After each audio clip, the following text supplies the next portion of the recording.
Tribe Church, this is Megan and Rowan Garman. Some of you may remember us a couple years ago. We had the privilege and honor to work alongside Matt Dilley and Carrie Dilley. They helped us with a church plant and unfortunately left right before you guys started Tribe, but we have been cheering you on like crazy from here in Atlanta. We love your pastors so much and a lot of your team there. But we just want to say that we are praying for you during this time. I don't know exactly what you all are going through there in Indiana, but I know here in Atlanta, it's a little stressful sometimes, but we are praying for you. We're thinking of you.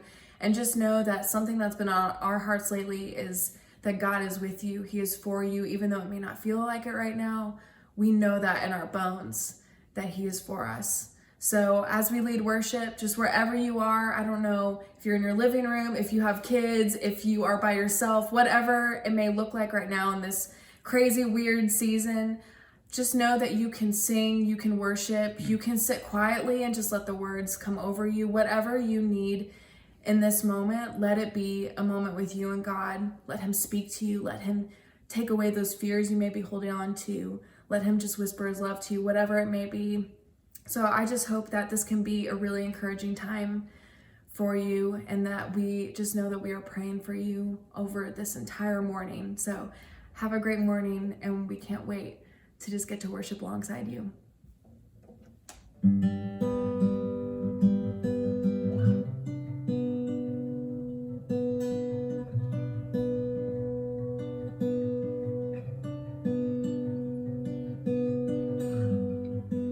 Worthy of every song we could ever sing, worthy of all the praise we could ever bring, worthy of every breath we could ever breathe.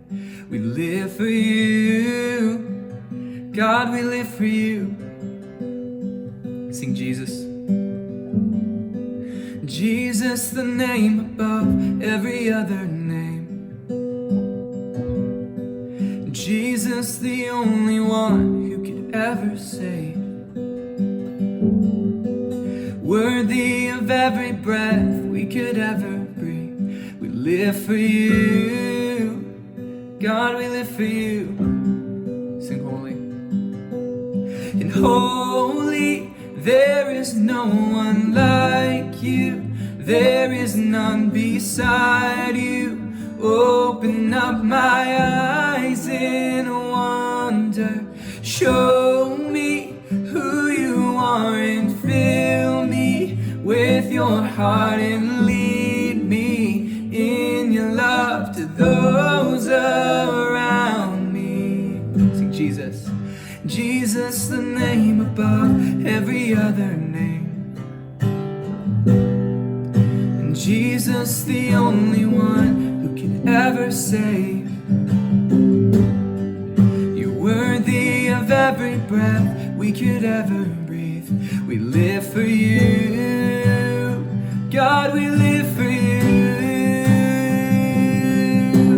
Holy, there is no one like you. There is none beside you. Open up my eyes in wonder. Show me who you are and fill me with your heart and lead me in your love to those around me. So wherever this song finds you, you could be hiding away in a bathroom, streaming this on your living room TV. But God is just the same. His goodness is with you here in this moment. He's available to you right now. So make this a declaration from your heart that we will build. Oh, I will build my life, and I will build my life upon your love.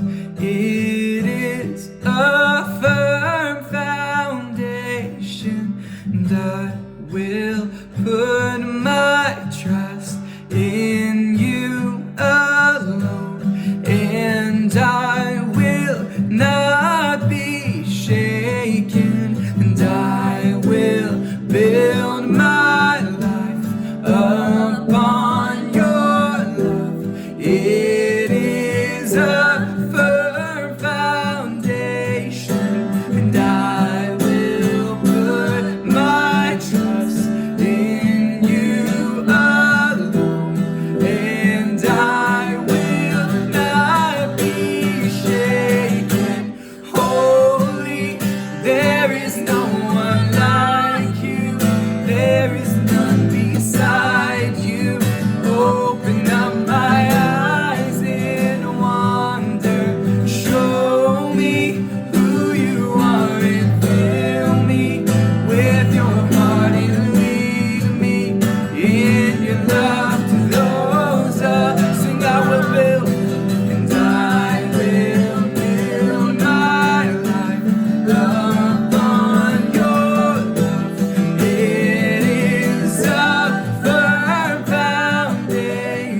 a firm foundation, and I will put my trust in you alone, and I will not be shaken.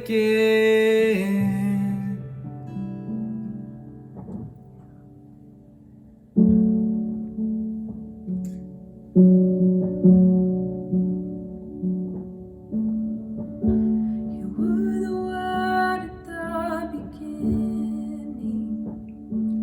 one with God, the Lord Most High.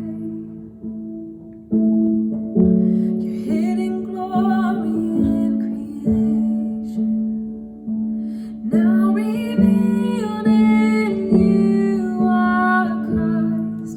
What a beautiful name it is. What a beautiful name it is. The name of Jesus Christ, my King. What a beautiful name it is. Nothing compares to this. What a beautiful name it is. The name of Jesus.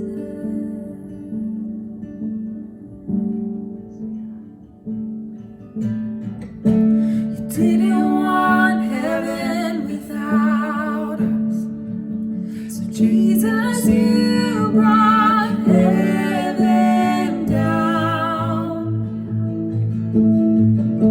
Our sin was great, your love was greater. What could separate us now? What a wonderful name it is. What a wonderful name it is. The name of Jesus Christ, my King. What a wonderful name it is. Nothing compares to this. What a wonderful name it is. The name of Jesus. And death could not hold you. The veil tore before. You silenced the boast of sin and grave.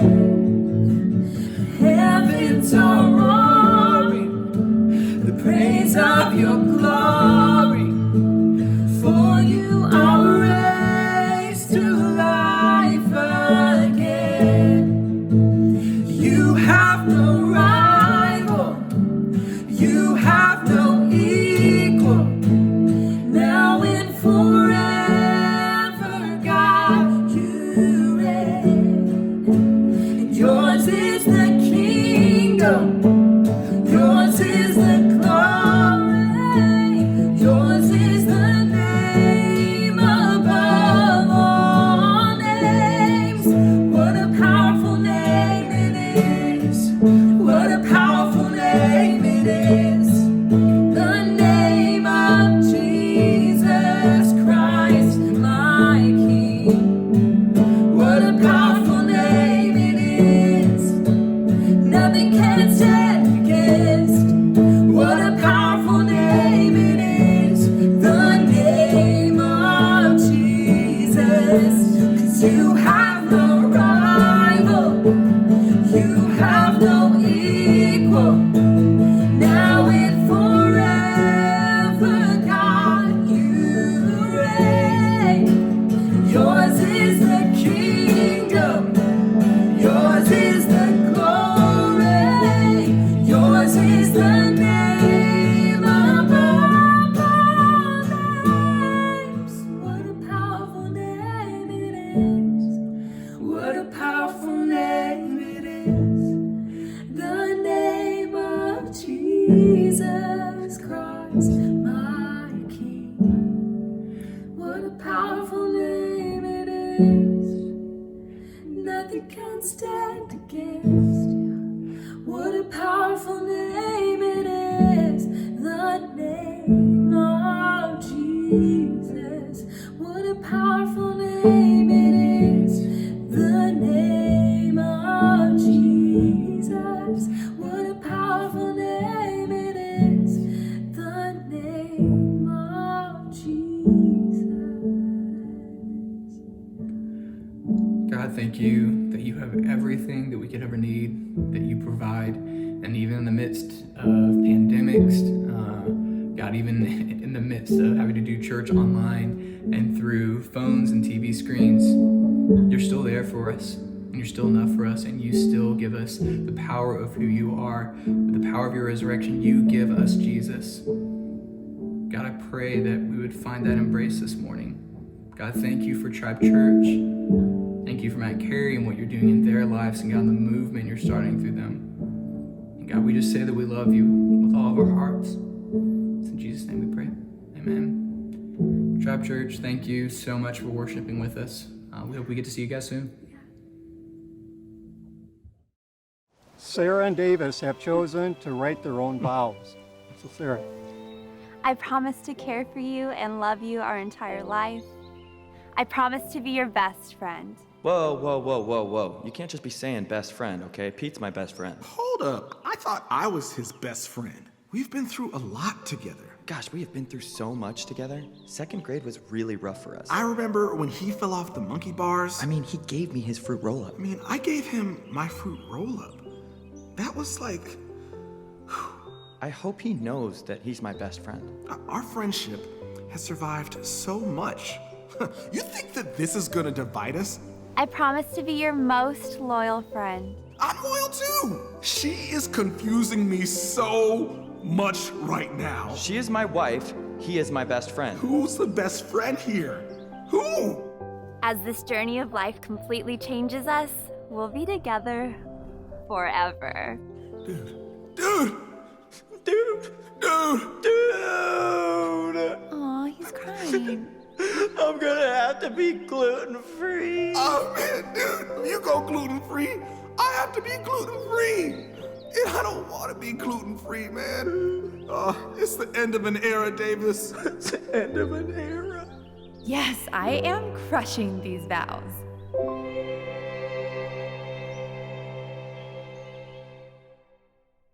I would like to object right now, but I want to do it at the right time. Please don't do it, Pete. Look, please. I'm going to object. My hand's going up. My hand's going up. Don't. It's going up. I object. Good morning, everybody. We're in part 2 of our series, What Happy Couples Know. Just to recap, last week we discussed that we all enter relationships with hopes, dreams, and desires, and that if we're not careful with those hopes, dreams, and desires, they become expectations that we end up having for our spouse. And even if you're single or not in a relationship right now, all of us have a box of hopes, dreams, and desires. How much money we're gonna make, how we'll spend the money that we make, where we're gonna live, how the chores are gonna be handled. Some of you dream of being parents someday, how you're gonna handle conflict in a relationship. We all have some idea of what the future is going to look like relationally. And the challenge is that when we daydream about our future, it organizes itself into our box of hopes and dreams and desires. And when we do daydream, we don't daydream about becoming the perfect person for somebody someday. Right. So like when I met you, I didn't daydream about like me becoming the perfect spouse for you. You daydreamed about the perfect, yes. Yes. About finding the perfect spouse for me. Not about you becoming the perfect spouse. Spouse. And so then I brought my box of expectations with us, or with me, to our wedding. And everything in my box seems perfectly reasonable to me, or at the time seemed perfectly reasonable to me. I mean, who wouldn't want to be, in my box? My box seemed pretty great. And you brought your own box of expectations. And everything seemed perfectly reasonable to me as well. Mm-hmm. The problem is that when we hand our box to the other person, the density of that box changed. Not like the I'm your destiny, but the literal density. That was a Back to the Future joke. Guys, hold on to your hats today. Now, the density of that box changes. My hopes, dreams, and relationships, hear this, guys. Desires, I'm sorry. My hopes, dreams, and desires, hear this, guys. My hopes, dreams, and desires do not feel heavy to me. But when I hand them over to you, they start to feel not like hopes, dreams, and desires, but they start to feel like expectations. And expectations are heavy. To you, my hopes, dreams, and desires can feel like a huge weight that you have to carry. Yeah. The interesting thing about this is that from where I'm standing, these are just hopes, dreams, and desires, but from where my spouse is stating, these are expectations, right? So like if this is my box, right, I just think they're hopes, dreams, and desires, but to her, they're all expectations. And an expectation is a strong belief that something either will happen or will be the case in the future. I know that we're not there yet, but this is going to happen. And what happens is this becomes like a subtle pressure. Like I remember when I was in high school, we had this great dog. Her name was Savannah, and she was a golden retriever. And she would start off and she would like just come sit near you on the couch. And then like you'd have like just like a little paw on you, and then before you know it, like she was in your lap, but it was subtle, and so like you maybe didn't feel that pressure at first, and then all of a sudden there's a 90-pound golden retriever in your lap. And I think that's what our hopes, dreams, and relationships were just like, okay, so I'm gonna put this little expectation on you first, and then another little one, and then another little one, and then before you know it, you've weighed your spouse down. And anytime in a relationship, a lot of times what we're trying to do is recreate or avoid something from the past. Our hopes, dreams, and desires, they create a preferred future. Maybe we're trying to create something great that we witnessed when we were younger, or trying to avoid something, maybe something you saw in your grandparents' marriage or parents' marriage that you don't want to see in your own. Either way, the minute we try to shape the future of the relationship, it begins to feel like the expectations to the other person we're in the relationship with. And when couples exchange boxes, and we do, I don't know if it can be avoided. I don't think it can be avoided, Right. especially not in a marriage, that you do have some hopes, dreams, and desires that you're like, and now you're going to make these come true for Right. me. Or like, I can't make this happen by myself. Like, I can't have a baby by myself, so you have to be involved in this process. And couples begin negotiating with each other, bargaining with each other, and sometimes bribing each other. Yeah, and that's if you will do this, then I'll do that. And if we can get on, and these things, some of those hopes, dreams, and desires start to become like entangled. So like, if we can get on a budget and spend our money this way, then eventually we can get that house that you want. Or if we can resolve conflict the way that I want to, you can have that third kid that you've always wanted. I wasn't actually saying that to him though. Right. 2 kids is plenty for this family. Yeah. Oh, yeah. And then you go back and forth and back and forth, and eventually the relationship is characterized by a debt-debtor relationship. You owe me. You owe me. And that's what men are supposed to do. That's what wives are supposed to do. Yeah. And we bicker, right? Yeah. Last week, we said that in a debtor relationship, you cannot recognize love. And that might have bothered some of you a little bit, and that might have made some of you squirm around a little bit. And it might have made, I think it might have made some people a little smug. Yeah. Like, you know what, Matt and Carrie, like, I know that you guys are like, you're the pastors or whatever, but like, we have this figured out. Like, we have a debtor relationship, but it's working for us. So maybe just leave us alone. But what I don't think you understand is, and we said this last week, that in a debtor relationship, you cannot give or receive love. And even if they try to give you love, you can't recognize it. And that's because if I owe you money, I can't give you money. Does that make sense? Like, think about that for a second. If I owe you money, I can't give you money. Because when I give you money, you don't see it as a gift, you see it as a payment for what you owe me. So if I give you $100, but I owe you a whole lot more than $100, are you going to be grateful for that? No, I'm not grateful for it. No, because you owe me, because I owe you more than what I just gave you. Yeah, my next question is, where's the rest? Where's the rest of the money? Right. Because gratitude does not enter the equation in a debtor relationship. When one person does something, anything, a gift, a gesture, a chore, whatever, the other person doesn't see it as love. They don't receive it as love. They see it as payment. They see it as what's owed them. So how do we keep this from happening? How do we keep our hopes, dreams, and desires from becoming expectations? And how do we avoid a debtor relationship? And we answer this question the way that happy couples answer this question. What does my spouse owe me? Happy couples answer that question with the word nothing. my spouse doesn't owe me anything. And you might be saying, well, what about on my birthday? Or like, what about that chore that I really don't want to do? Or what about when my parents are in town? And to that I would be like, did I stutter?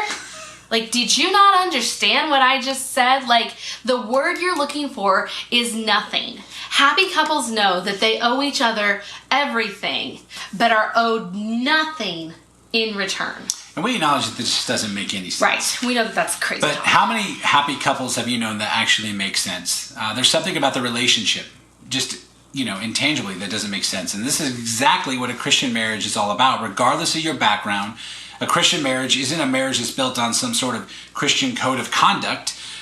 No great marriage was ever built on any code of conduct. Mm-hmm. They're not built on specific roles. They're not built on the exchange of goods and services. Or certain responsibilities. Right. Christian marriage really boils down to a submission competition where both people are racing to the back of the line. In any healthy relationship, there's no competition. No, because you don't owe me anything, but I feel like I owe right. And you don't everything. owe me anything, and I feel like I owe you everything. I definitely owe you everything. Right, you do. That's true.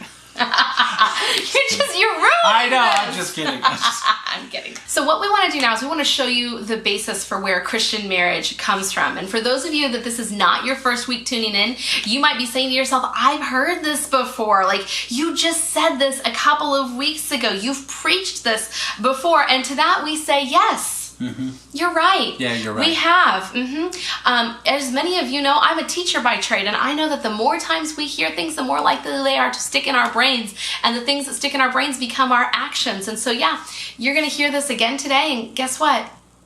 They're going to hear it again in the future, too. Oh, they are? Oh, yeah. Oh, for sure. For sure. At the end of Jesus' ministry, he's hours from being arrested. They're sharing their last Passover meal together. And Jesus says, I'm going to give you a new command. And Jesus, we've talked about this, the guy should have just got up and left at that point, left the room. And this should have really bothered them because prior to all this, all of the law came from God who gave it directly to Moses. And there are about 600 laws. And you could talk about the commands, you could explain the commands, you could prioritize the commands, but you couldn't make the commands. No.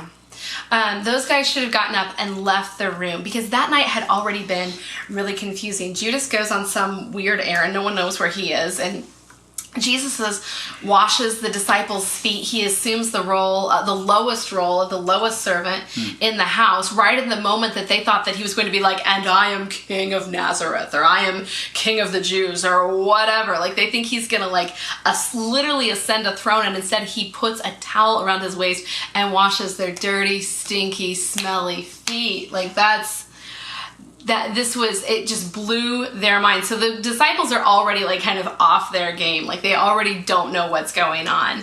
And then he also says that he's going to take their most sacred and holy holiday and make it all about him. It's all super confusing. Yeah. And he says, a new command I give you, love one another. To which they would have responded, that's not new. To which Jesus would have said, I'm not through yet. Yeah. As I have loved you, so you must love one another.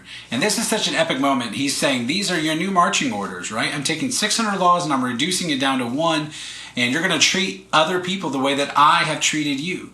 And Jesus could have gone around the room and said all to the guys, like, do you remember how I treated you? Like, Peter, do you remember the day that I was like, hey, come follow me, right after I filled your boat with fish at a time of the day where fish were not biting. You'd been out all night during the right time of day, and I was like, hey, can you come follow me? And we will fish for people. And they put down those nets, and they followed him. Matthew was a tax collector. And so Matthew, like, the other guys are like, we don't want anything to do with Matthew. And they go to Matthew's house and they share a meal with him and all of his tax collector friends. And Peter would have been like, yeah, I remember that day. That was like the worst day of my whole life, being in a room with a bunch of tax collectors. And Nathaniel had said, like, what good thing can come out of Nazareth, right? Like, he was putting all of Jesus' hometown down. Like, really? Something good coming out of Nazareth? And he's saying to these guys, I want you to think about how I treated you and how I could have treated you, so to speak. Right. Maybe what you deserve, right? Right. And a few hours later, he would be arrested, he would be tried, and he would be killed. And those guys realized Jesus gave his life on our behalf, and now he's asking us to treat people the same way. And this is sometimes called the law of Christ, or Andy Stanley says it's the platinum rule. We had the golden rule, which was treat other people the way you want to be treated, and the platinum rule, which is treat other people the way Jesus treated his disciples and the way Jesus treats all of us, because it blows the golden rule out of the water. When you're not sure what to do with your spouse or with your kids or with your coworkers or your neighbors or your parents, your brothers, your sisters, your friends, anybody that you come into contact with, when you're not sure what to do, just love like God loved you through Christ, like through the sacrifice that Jesus made, for the way that he treated people, for the way that he treated women, which we're going to talk about here in a little bit. Like, that's what you do. Those are your marching orders. Like, you treat people the way Jesus treated people. And every single New Testament imperative after the resurrection is an application of this big idea. As I have loved you, so you are to love one another. And a few years later, the Apostle Paul, who hated Christians, who killed Christians, if you hate Christians, you would love the Apostle Paul. You hate them in your mind, right? He hated them as a job. That's what he did. Killed Christians for a living. That was his job. And he became a Jesus follower. And he takes that big idea of love one another as Christ loved us, and he applies it to all different kinds of relationships throughout the books that he wrote, specifically throughout the book of Ephesians, including marriage. And whenever you read anything that the Apostle Paul writes, when it says do this or do that, it's all directly related to things that Jesus did and to the command that Jesus left us to treat others the way Jesus treated us. He's not making, some people I think sometimes accuse Paul of like making this stuff up and like, why Paul? It's because you'll see, pay attention for these words, just as. Over and over and over again, Paul uses the words just as. He'll say like, do it this way, just as Jesus did. It's just application of those, of that rule, of that command. And lucky for us, he applies Jesus' new command to marriage. In Ephesians 5:22, it says, wives, submit yourselves to your own husbands as you do the Lord. What could be more clear than that? Let's pray together, guys. So if this bothers you, I'm so glad it bothers you. Some of you would say, that's why I quit going to church right there, or that's why I don't like Christians, that verse right there. What you're about to hear is going to be so transformational, and I love talking about this, I truly do. Our English Bibles are groupings of Greek texts, and if you're wondering where we got the Bible, I strongly suggest you check out our series, The Bible from Grown-Ups. So good. From last fall. Such a good series. It's on our Facebook page, it's on our YouTube page. Such a good series. There were groupings of Greek texts all around the East, the oldest manuscripts of the Apostle Paul's letter to the church of Ephesus, which is where we get the book of Ephesians. The oldest manuscripts, if you took them and translated them word for word, this is what they would say. Wives, to your own husbands, as to the Lord. There's no verb in the oldest Greek manuscripts. It isn't there. It just says, wives, to your own husbands, as to the Lord. Now, before we explain where the word submit came from, I want to explain something else. When the Apostle Paul's first century followers heard about women submitting to their husbands, I'm sure they were just like, what? I mean, that's what we say in modern society, right? That's what we say today. That doesn't sound right. They wouldn't have been that way. They would have been like, duh. Yeah. They had no choice. There was no choice. Tell us something we don't know. This isn't even a big deal, right? This was all common ground. It didn't surprise anyone in Paul's audience, because men in that culture, both the Roman and the Greek and the Jewish people, had a version of this. It was called Pateria Potestas. And these two words put together meant that they had legal jurisdiction over their children and their wives. Their wives belonged to them. Right. And when Paul says wives submit to their husbands, they were like, duh, because if I don't, he'll sell me, or he'll trade me, or he'll have me arrested. He'll accuse me of some crime, and there won't be any witnesses to that crime, and it won't matter what I say, because women's word didn't count for anything in a court. And so, of course, wives were supposed to submit to their husbands. This was not a big deal to them. So why no verb in the oldest Greek text? Why is it like that? The verb comes from the verse before. And this was the typical way that the Greek was written. You make a statement with a verb, and in the next statement, you infer the verb, you just didn't include it. So the verb submit is actually inferred from the verse that came before. So the verse that came before, let's get that. The verse that comes before sets the tone for everything that follows. It says, submit to one another out of reverence for Christ. That's from Ephesians 5:21. Notice this. Every time the Apostle Paul tells us to do something, he's pointing us back to Jesus. He's saying, out of reverence for Christ, you are to submit to one another. God has done something so extraordinary for us through Christ that you are to do as Jesus did to the people around you, including romantic relationships, including marriage. You are to submit to one another out of reverence for Christ. And the submission, you boys, you need to get ready, is mutual. In light of everything that God has done for you as a man or a woman, all the times he's forgiven you, all the times he's shown grace to you when you mouthed off, or, Peter was always saying the wrong thing, doing the wrong thing. All of the times he did that, all of the times he's taken you back when you've gone back on your promises, out of reverence to that, you are to submit to one another. And this is why Christian marriage is a submission competition. Right, because the command is to submit. The command to submit is mutual. If you don't hear anything else today, please just hear this. This is what makes a marriage amazing. This is what makes relationships amazing. This is what happy couples know. This is it. We told you we'd tell you this week, and we are right now. It's a submission competition. They know I am here for you. You're here for me. I'm not here for you because you're here for me. And I'm not here for you because you're here for me. Right. I'm here for you because God was here for me when I didn't deserve it.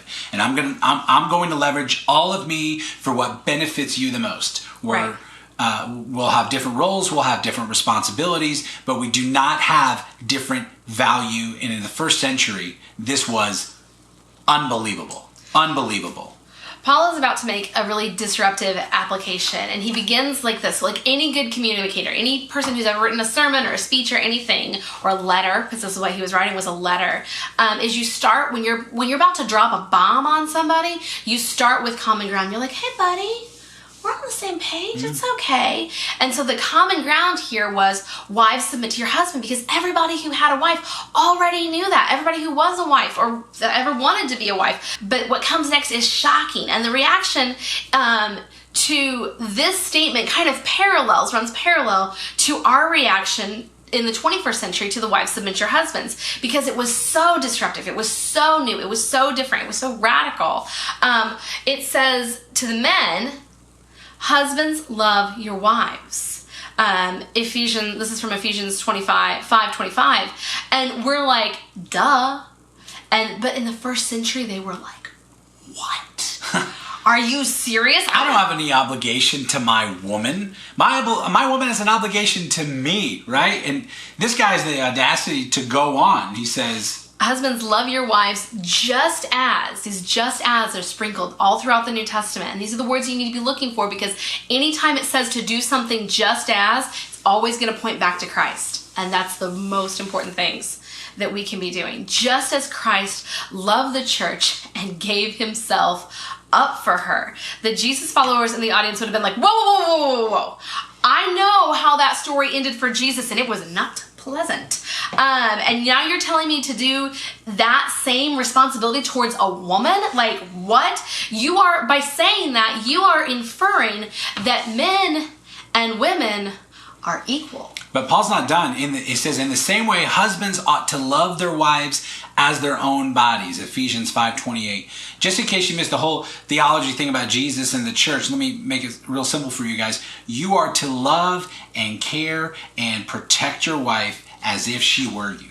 As if she were you, yeah.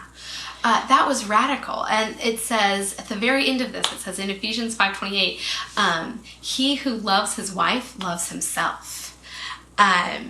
And that's crazy. This would have been like a total mystery to them. And it is in Christian marriage. When two people are married, there is that sort of mystery when two people become one flesh.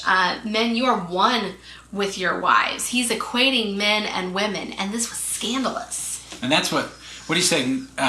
That's what we said. What comes next is why what came first is so offensive to us. The reason we get so offended when we hear the words wives submit to your husbands is that when one person submits, it implies the submittee has less value than the one being submitted to. And And ladies, that offends us, right? Like when it says, because it just says there, wives submit to your husbands. And so we're like, hey, that implies, if I'm supposed to submit to him, that implies that he's sort of above me. and the reason you bristle when you hear the words wives submit to your husbands is because our Western American culture embraces the equality of men and women. The thing I think we forget is who introduced this idea of equality into the world. Guess who rolled this out in such a big way that it actually made a difference in the lives of men and women? Guess who was the first authority that declared women equal with men? Jesus. Every woman should be a follower of Jesus because of this, because he argued for your value when society said you had none. We could say that none of us had value, but for the men, that statement would just sort of be hypothetical or figurative because they had actual value in the first century, but women didn't. And he argued for your worth and your dignity before it was an idea for anybody else in the world. The Apostle Paul goes along to say, men, because of the way that Jesus viewed and treated women, you are to treat the women in your life as though they have worth and dignity and value. And the lawmakers at this time were always trying to trip Jesus up with questions. So when there's a story, this is before all of this other stuff with the new command. There's a story where the lawmakers come to Jesus and they say, it's okay for Amanda to divorce his right? Like if she's done certain things, he can just say, I divorce you. I think you literally just said it like 3 times. You're like, I divorce you, I divorce you. I declare bankruptcy. Sorry. You just declare it like 3 times and then it's there, like it's done. And so you could do it for burning dinner, for not getting home on time, for continually birthing daughters instead of sons. Like you could just get tired of her, or maybe she doesn't please you anymore, she's getting kind of old. Yeah, and they say, Jesus, can a man divorce his wife for any and every reason at all? Or is there like a list of things that a man can leverage to divorce his wife? And Jesus looks at them and he's like, there is no reason. There is no reason because you're one. Now go home and treat her like you treat yourself, right? And Jesus is saying, you're asking this because you think you're better than her. You think you have more value than her. You think you're worth more than her, but you're not, right? So just go home and treat her like yourself. The dignity, the value, the worth that Jesus gave women throughout the Gospels was radical. Yeah. Ladies, read the Gospels. Women flocked to Jesus. They supported his ministry. They bankrolled his ministry. They were the first people to know that he had risen from the dead. And that gave women dignity as well, because a woman's word at that time was meaningless in court. Yeah, and yet all the Gospels say that it was women who first saw Jesus after he was resurrected. The reason the Gospels tell us that is because even though it doesn't make sense, if you're trying to make something up, right, you wouldn't make women be the first people that see Jesus, right? Because like you said, their testimony wasn't even valid in court. They weren't trustworthy. They weren't believable. But they wrote it down in all the Gospels that the women were the ones who saw Jesus first and that were to tell everyone else. And the reason they did that was because that's what happened. That's what happened. And the Apostle Paul knew when he said, wives, submit to your husbands, he wasn't going to get any pushback. But when he said, you are equally to submit to one another, that was radical. And that was life-changing then. And it's still life-changing now. It's taken the church a long, long time to catch up with this teaching. In our society that values men and women, that's not natural. There are plenty of other places in the world that women are still treated as they were in the first century. Yeah, you know that. The fact that women and men are viewed as equal in our society is actually a shadow of the teaching teaching of Jesus through Paul's letter to the church at Ephesus, which is where we get the book of Ephesians. It's actually, our society is actually a shadow of that idea that that men and women are equal and that we are to submit equally to one another. So back to Paul a little bit. So men, what is life to you? What is life to you? Just put her before that. You can't do that if you have a big box of expectations between you and her. And ladies, you can't love and submit to your husbands as long as you've got a big box of expectations sitting between you. This is what happy couples know. They know that they have to get rid of the expectations and that they have to become all sold out for that other person. And so here's the question. How do you turn back your hopes and your dreams and your desires? how do you turn them from expectations back into hopes, dreams, and desires? And you do that by deciding that your spouse doesn't owe you anything. You might need to decide that. I love that, because people, they're like, I don't know if I feel it. I think I feel You may like not that. feel it. Like, I'm not feeling that. Love is a choice. You're choosing. Right. Well, and love is a choice, but I think you're also deciding, like, to be sold out for each other. Yeah. Yeah. You don't owe me anything, but I owe you everything, and it has to be mutual. Submit to one another out of reverence for Christ. And this is what oneness looks like in a relationship. His best over yours, her best over yours. And last week, we gave you a homework assignment. We sure right? did. We asked you to think about what's in your box. What's in your box of hopes, dreams, and desires? And we asked you to wait for the right time. And this next part is going to be really hard for you, because what we want you to do next is ask your spouse, ask your significant other, ask your partner, what's in your box? And then this is the part that's really hard for some people. Then you have to stop talking. You have to stop talking, and you have to listen. And when you ask what's in your box, your spouse may be so surprised that they just faint, right? They may be mad. We've been married 25 years and you don't know the answer to that. You just let them talk, just let them rant, just let them get all the words out, and you just listens. And guys, don't say anything. Say nothing.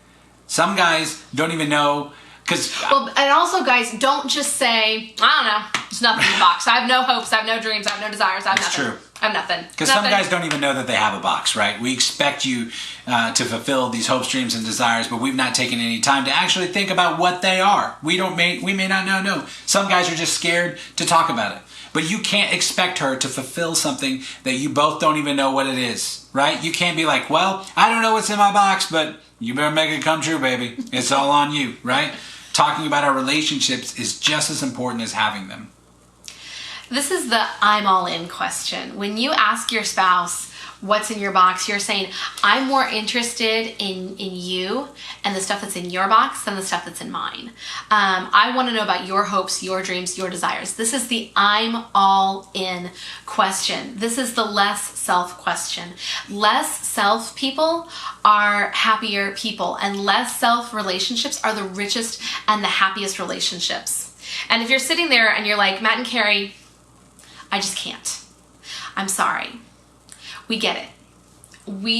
Maybe we know you, maybe we don't. Maybe we know your story, maybe we don't. And if we did and we could sit down with you, we would probably have some of those same fears that you do, because we understand that if you take the pressure off, there's no telling what that other person might do. Right. If I take the pressure off, you have no idea how much money she's going to spend. Or if I take the pressure off, he'll never come home from work, right? Like he'll just sleep there. If I take the pressure off, he'll never follow through. She'll never follow through. Yeah. If I take the pressure off, what you're saying when you're thinking, like, if I let go of this thing that I've been pushing so hard on this person, if I let go, what you're saying is that you're afraid.